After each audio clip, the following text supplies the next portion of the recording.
تو لیمن کے پانی میں ایک دن آپ اس کو بھگوئیں گے تو یہ لیمن کا جو پانی ہے یہ تمام چیزیں اس کا رس چوس لیں گی.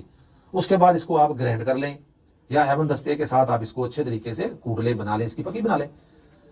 تو یہ تازہ پانی کے ساتھ آپ نے 1 چمچ چھوٹا صبح خالی پیٹ لیں اور 1 چمچ رات کو کھانا کھانے کے 1 گھنٹہ بعد استعمال کریں. اور انشاءاللہ آپ ہمیشہ کے لیے جو میں نے آپ کو معدے کے جملہ عوارض بتائے ہیں، بیماریاں بتائی ہیں، انشاءاللہ ہمیشہ کے لیے آپ ان سے چھٹکارا حاصل کر لیں گے. اگر آپ یہ نسخہ نہیں بنا سکتے، مشکل ہے، تو آپ مجھے کال کریں، میں آپ کو بنا بنایا نسخہ آپ کی خدمت کروں گا. اور انشاءاللہ العزیز یہ 1 مہینہ لگاتار استعمال کریں اور اللہ کی مہربانی سے آپ معدے کے جملہ امراض سے انشاءاللہ بالکل نجات حاصل کر سکیں گے. بیٹا انہی الفاظ کے ساتھ اپنے حکیم حاجی محمد یونس کو اجازت دیجیے. اگلی ویڈیو میں انشاءاللہ اگلے پیغام میں اگلے لیکچر میں آپ سے پھر ملاقات کریں گے. تب تک میں اجازت چاہتا ہوں. اللہ پاک آپ کا حامی و ناصر ہو. السلام علیکم ورحمۃ اللہ وبرکاتہ.